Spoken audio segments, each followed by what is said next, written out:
The capacity of the factory is higher than 3,500 units. It's able to produce up to 4,500, 5,000 euros a year. But it's clear that after we are always following our purpose, that is that the demand should be higher than the offer. So at the end of the day, we are steering the production and we are steering the sales. But the facility can produce up to 5,000 cars per year.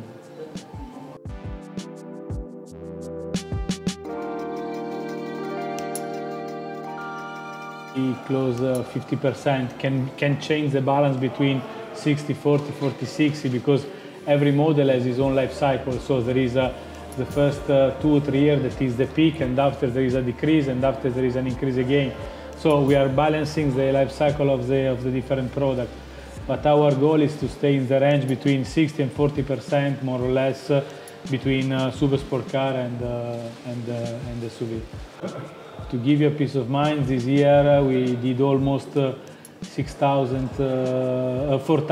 super sport car, and we did 1,500, a little bit more than 1,500 euros.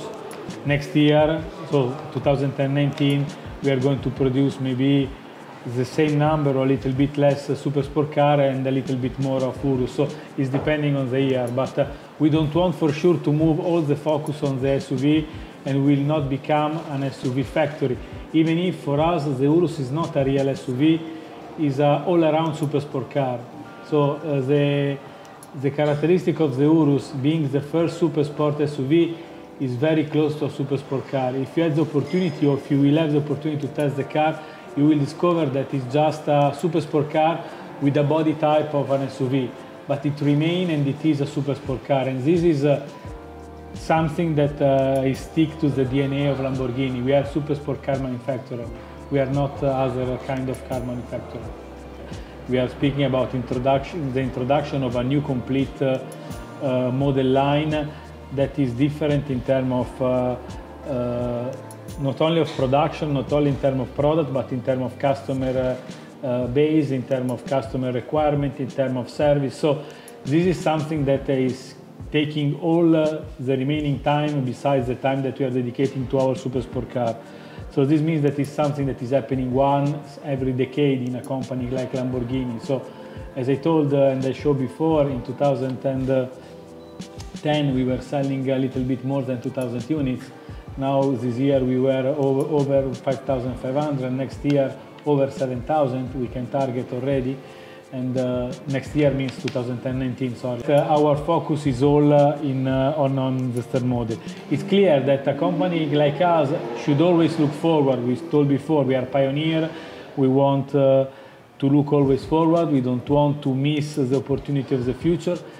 The important thing is that the brand Lamborghini, thanks to this short but intense history, has the possibility to fit with each and every body type. So in our history, in our heritage, we had the SUV, we had the 4-door, we have the 2-door 4-seater, we had every kind of car. So at the moment we are looking at the possibility maybe in the future to expand our product portfolio.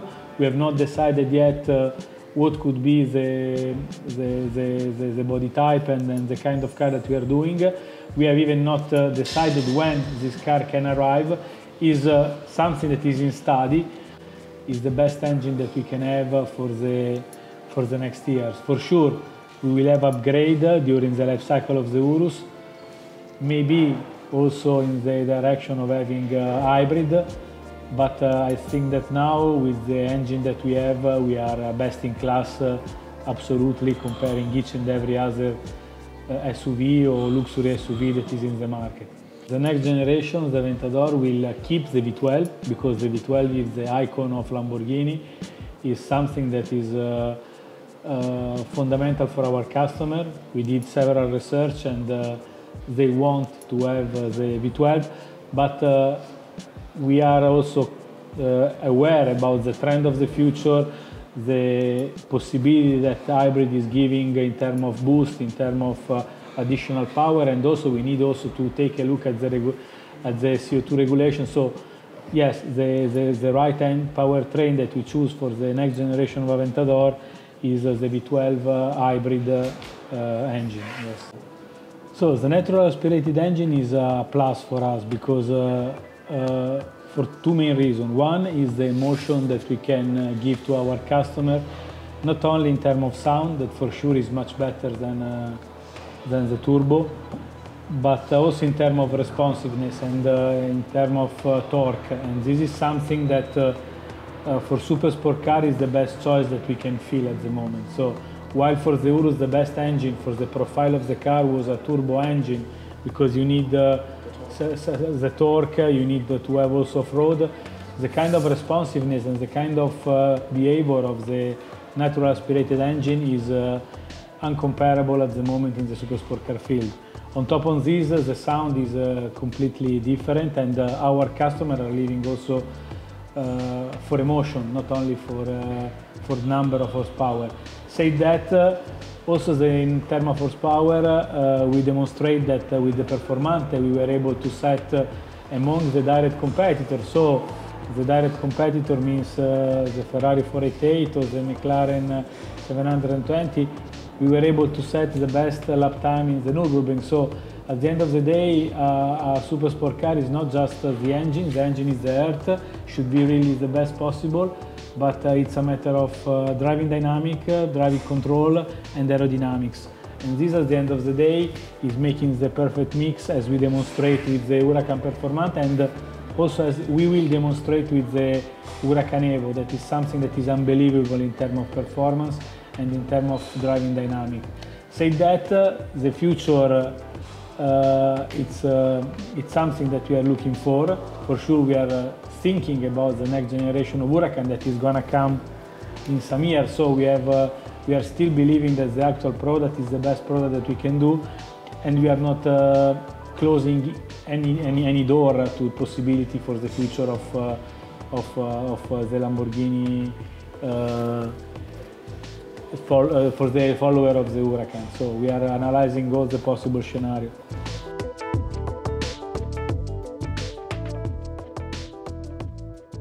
For the future, the possibility is present because now we are still in the phase of the natural aspirated and turbo engine at the moment. So we are now driving all the super sport car manufacturers to the hybrid world, and I think that in the long term there is a possibility to move to the full electric world.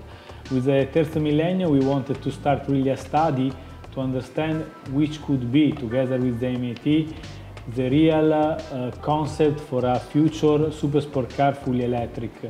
It's really a serious project because we have opened several laboratories on several subjects, because we want to investigate different things like how to store the power, how to produce the right noise for an electric car that should be super sport car and so should deserve emotion also if it's full electric. But at the moment, so today, as for today, we are thinking that in the current